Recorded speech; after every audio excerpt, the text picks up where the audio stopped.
নমস্কার, আমি সুতপা। আজ 20শে জুন। ব্যাঙ্গালোর শহরে আমার দিন যাপন 1 মাসেরও বেশি। ভিন্ন রাজ্যে ভিন্ন আচার সংস্কৃতি, মানুষজনের জীবনযাপন সবকিছুই বেশ উপভোগ করছি। আজ সকাল সকাল হাঁটা পথেই একাই বেরিয়ে পড়েছি আশেপাশের মন্দির দর্শন ও পুজো দেওয়ার উদ্দেশ্যে। এখন ঘড়িতে 8:30 মতো বাজে। প্রথমেই চলে এসেছি মহাগণপতি মন্দিরে। মোটামুটি আশেপাশের সমস্ত মন্দিরই দুপুর 12টা পর্যন্ত খোলা থাকে। আবার বিকেল 5টাতে মন্দিরের গেট খুলবে। চাইলে সব মন্দিরেই পুজো দেওয়ার ব্যবস্থা রয়েছে। পুজোর সামগ্রী কিনে নিয়ে আসতে হবে। তবে এখানে দেখছি সকলের জন্যই কলা প্রসাদ ধার্য রয়েছে। ভগবান গণেশ এক এক দিন এক এক সাজে সজ্জিত হন। এও এক অপরূপ দৃশ্য। মন্দির দর্শন মানেই মনের অদ্ভুত এক শান্তি। চলুন আজ না হয় সমস্ত দিনই নানা মন্দির আপনাদেরকে ঘুরে দেখাই।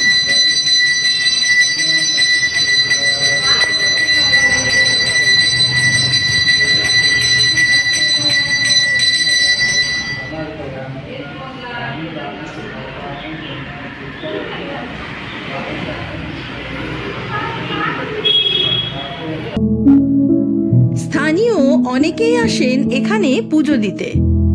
চলুন, ভগবান গণেশের আরাধনা তো হলো, এবারে যাওয়া যাক এরই কাছেই আর এক মন্দিরে, শ্রী আদি পরাশক্তি মন্দিরে। এই মন্দিরে আগেও আর একদিন এসেছিলাম, কিন্তু তা সন্ধেবেলাতে সন্ধ্যা আরতির সময়। আদি পরাশক্তি হলেন হিন্দু ধর্মের শক্তি সম্প্রদায়ের সর্বোচ্চ দেবী, যিনি সমস্ত হিন্দু দেবদেবীদের উৎস। তাকে আদ্যাশক্তি বা মহাদেবীও বলা হয় এবং তিনি পরম ব্রহ্মের সমতুল্য। তিনি সৃষ্টি, স্থিতি ও লয়ের আদি কারণ। মনে করা হয় তার থেকেই ব্রহ্মা, বিষ্ণু এবং শিবের মতো দেবতারা উৎপন্ন হয়েছেন। আদি পরাশক্তিকে পরব্রহ্মের সমান হিসেবে বিবেচনা করা হয়। তাকে আদ্যাশক্তি, অভয়াশক্তি বা মহাদেবী নামেও ডাকা হয়। শাক্ত ঐতিহ্য অনুযায়ী সমস্ত দেবদেবীর শক্তি আসলে এই মহাদেবীরই ভিন্ন ভিন্ন প্রকাশ। মন্দিরের দেয়ালে দেবীর নানা রূপের মূর্তি রয়েছে। একই দেবী ভিন্ন ভিন্ন রূপে ধরা পড়েছে এখানে। এই মন্দিরটাই ঘুরে দেখতে ভীষণই ভালো লাগে। শ্রী আদি পরাশক্তি দেবীর মূর্তি মূলত নিত্য পূজিত হয়। তাছাড়াও এরই পাশে রয়েছে একটি শিব মন্দির। এই মুহূর্তে পুরোহিত মহাশয় শিবলিঙ্গে সাজসজ্জাতে ব্যস্ত। ব্যাঙ্গালোর শহরের মোটামুটি সব শিবলিঙ্গই দেখেছি সাদা বস্ত্র পরিহিত থাকে। সকাল 9টা মতো বাজে এখন। মায়ের পুজো এখনো শুরু হয়নি। চলুন তাহলে মোটামুটি এই 2 মন্দির দর্শন সেরে এবারে ফেরা যাক। ফেরার পথে ব্রেকফাস্টও করে নিলাম উদুপি গার্ডেনিয়া থেকে। বিকেল 3টে নাগাদ আবারও বেরিয়ে পড়লাম মন্দির দর্শনের উদ্দেশ্যে। क्या है पार्किंग के लिए? चार्ज लेता है।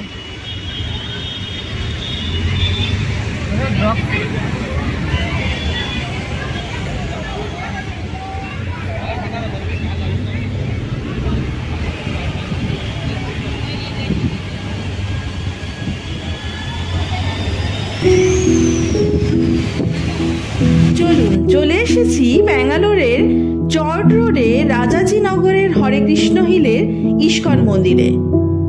আমরা যেহেতু উবের বুক করে এসেছি, তাই তার কোনো পার্কিং চার্জ লাগলো না। আপনারা নিজস্ব গাড়ি নিয়েও আসতে পারেন, সেক্ষেত্রে 50 টাকা পার্কিং চার্জ। আর মেট্রোতে আসলে মহালক্ষ্মী লেআউট হলো একদম কাছের মেট্রো স্টেশন। মেট্রো স্টেশনে নেমে রাস্তার অপর পারেই হলো ইস্কন মন্দির। তবে এখানে আমার প্রথমবার হলো নুরুদির দ্বিতীয়বার আসা। আশেপাশে ঘুরে যা বুঝতে পারছি, এই পোর্শন হলো মন্দিরের এক্সিট পোর্শন। পিছনের পোর্শনটি খুবই সুন্দর। অন্যান্য সব ইস্কন মন্দিরের মতোই এখানের পরিবেশও বেশ মনোরম। বিশ্বের বৃহত্তম কৃষ্ণ মন্দিরগুলির মধ্যে একটি হলো এই বেঙ্গালুরু ইস্কন টেম্পল। চলুন আগে খুঁজে বের করি কোন দিক থেকে মন্দিরে প্রবেশ করব। আসলে এখানে ঢোকার সময়ই রয়েছে এক ওভারব্রিজ, যে পথে মন্দিরে পৌঁছানো যায়। মূল মন্দির যেহেতু পাহাড়ের ওপরে অবস্থিত, তাই আমাদেরকে এখন ওপরের দিকেই উঠতে হবে। তার আগে নির্দিষ্ট জায়গায় জুতো রাখতে হবে। মন্দির প্রাঙ্গণে ঢোকার মুখেই রয়েছে প্রচুর জুতো রাখার জায়গা, যেখানে একসাথে অনেক জুতো রাখা যায়। এমনকি ক্লক রুমও রয়েছে। নিজের সাথে থাকা বড় ব্যাগপত্র সেখানে রাখতে পারেন। যদিও আমাদের সাথে থাকা ছোট ব্যাগ, মোবাইল সবকিছু নিয়েই মন্দিরের ভিতরে প্রবেশ করতে পারলাম। প্রতি জোড়া জুতো রাখার জন্য 5 টাকা টোকেন মানি দিতে হয়। চলুন এবারে এগোনো যাক সামনের দিকে। ওপর থেকে পাশের মেট্রো চলাচলও দেখা যায়। ভারী সুন্দর লাগে ওপর থেকে নিচের পোর্শনও দেখতে।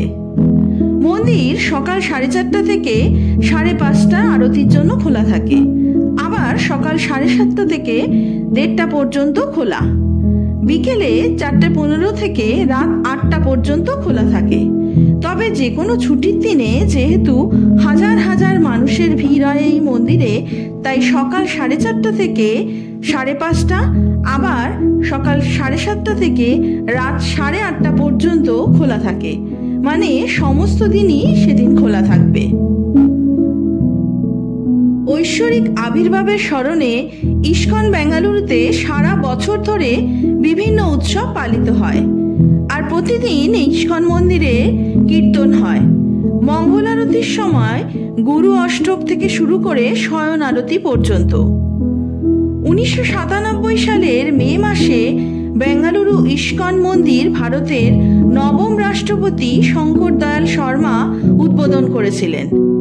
সমিতিটি 1978 সালে কর্ণাটক সোসাইটিস রেজিস্ট্রেশন অ্যাক্ট 1960-এর অধীনে নিবন্ধিত হয়েছিল।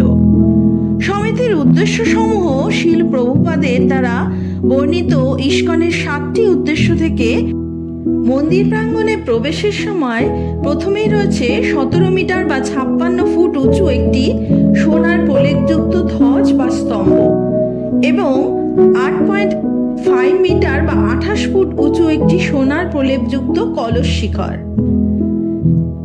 এইখান থেকে 108টি ধাপ রয়েছে, যেখানে হরে কৃষ্ণ নাম 108 বার জপ করে আপনাকে মন্দিরে ঢুকতে হবে।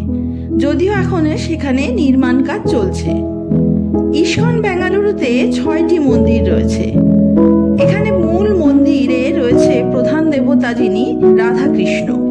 তাছাড়াও কৃষ্ণ বলরাম, নিতাই গৌরাঙ্গ, শ্রীনিবাস গোবিন্দ, প্রহ্লাদ নৃসিংহ আর শ্রীল প্রভুপাদের মূর্তি রয়েছে।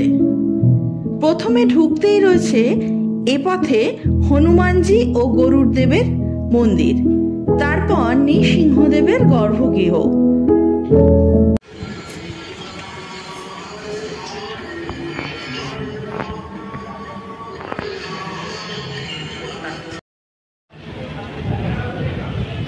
कितने करके? 100 रुपया।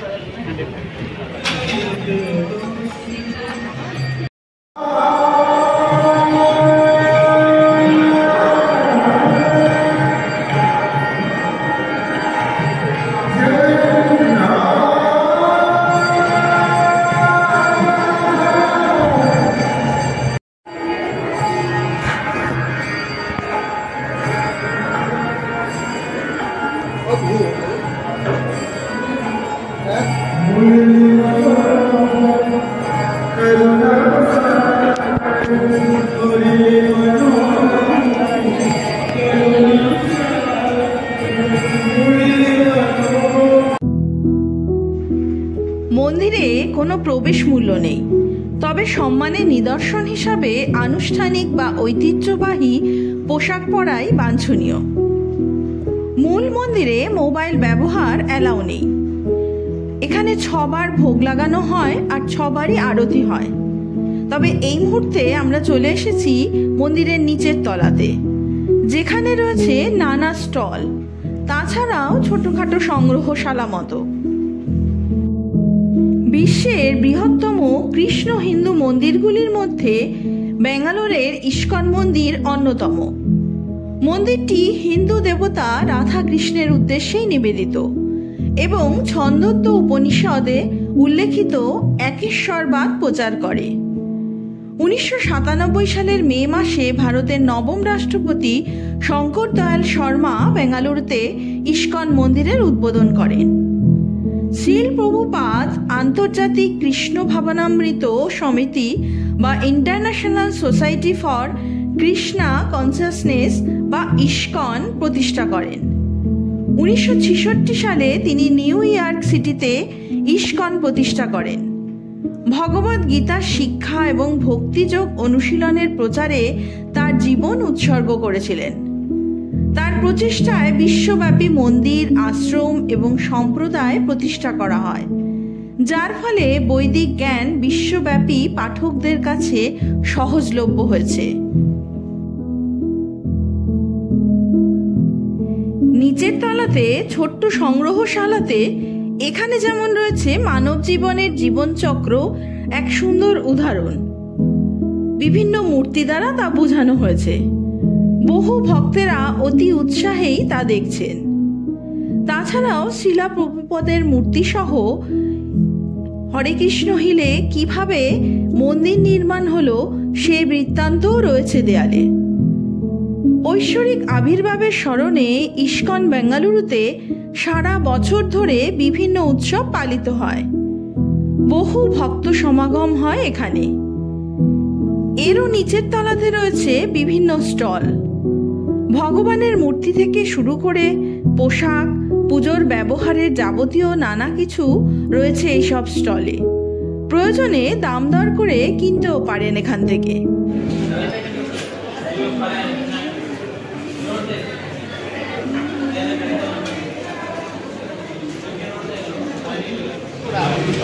বাঁধাকপি খাবি? লঙ্কা, এই যে লঙ্কা চিলি ভাজি তাই দেয়। প্রতিদিন খিচুড়ি প্রসাদ দেয়। আমরা তো আরেকবারে ছোটতে খাইনি, এইখান থেকে কি করে যাবো? কোন দিকে সবাই কি করে যাচ্ছে? যাওয়া যায় না, এদিক দিয়ে ডান দিকে যাওয়া যাবে। মূল মন্দির ঘুরে আমরা এবারে চলে এসেছি প্রসাদ কক্ষের দিকে। ওপর থেকে নিচের জলাশয়টি অপূর্ব সুন্দর লাগছে। ইস্কন বেঙ্গালুরুতে প্রতিদিন সকাল 11:30 থেকে দুপুর 2টো পর্যন্ত অন্নদানা হলে দর্শনার্থীদের জন্য বিনামূল্যে দুপুরের খাবারের প্রসাদ পরিবেশন করা হয়। প্রসাদ হলো একটি পবিত্র নিরামিষ খাবার, যাতে সাধারণত ভাত, সাম্বার ডাল, সবজি এবং বাটার মিল্ক থাকে। তবে খিচুড়ি প্রসাদ প্রতিদিনই আগত সকল ভক্তদেরই দেওয়া হয়ে থাকে। এই চত্বরে সমস্ত খাবার কঠোর বৈদিক নীতি অনুসারে প্রস্তুত করা হয়, যার অর্থ কোনো পেঁয়াজ বা রসুন ব্যবহার করা হয় না এবং একটি সম্পূর্ণ নিরামিষ খাবার। ও লাইন, আমি আরো আগায় চলে যাচ্ছি।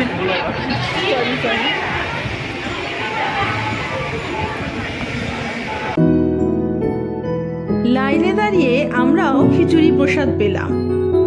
প্রসাদ বসে খাওয়ারও সুবন্দোবস্ত রয়েছে।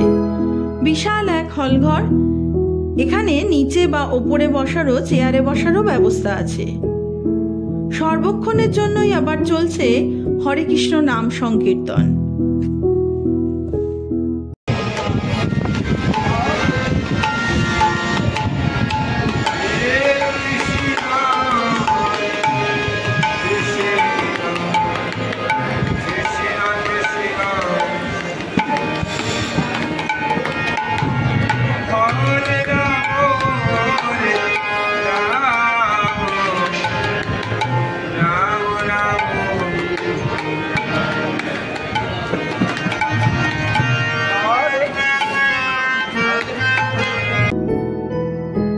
প্রথমে গাড়ি থেকে নেমে যেখানে এসে পৌঁছেছিলাম আবারও সেখানেই পৌঁছতে চলেছি। মোটামুটি গোল করেই ঘুরে আসলাম পুরো মন্দির চত্বর। বেশ ভালোই কাটলো আজকে সমস্ত দিন। বিকেলবেলা ইস্কন মন্দিরের নাম সংকীর্তন, ভগবান দর্শন আর এখানকার সুসজ্জিত পরিবেশ সবকিছু নিয়ে মন ভালো হয়ে যাওয়ার মতো অনুভূতি। আর নিচে এই যে এটি হলো অন্নদানা হল, যেখানে দুপুরের প্রসাদ বিতরণ হয়। এছাড়াও মন্দির চত্বর জুড়ে রয়েছে অনেক ফুড কোর্ট। বিভিন্ন ধরনের নিরামিষ খাবারও পছন্দ মতো কিনে খেতে পারেন। মোটের ওপর সপরিবারে আসলে ওদিকে সূর্য অস্ত যেতে চলেছে। চলুন এবারে ফেরা যাক ঘরে। মন্দিরটি যেহেতু উঁচু জায়গায় বা হিল এরিয়াতে অবস্থিত, তাই প্রথমে সিঁড়ি বেয়ে ওপরের রাস্তা পথে যেতে হয়েছিল আমাদেরকে, কিন্তু ফেরার সময় অতি সহজেই পৌঁছে যেতে পারেন মূল ফটকের কাছে। তবে সমস্ত এরিয়ায় কিন্তু খালি পায়েই ঘুরে দেখতে হবে। এবারে আমরা জুতো রাখার জায়গায় পৌঁছে গেলাম। যার যার জুতো নিজে নিজে দায়িত্বে নিয়ে গিয়ে চলুন রাস্তায় বেরিয়ে ওলা উবের বুক করি।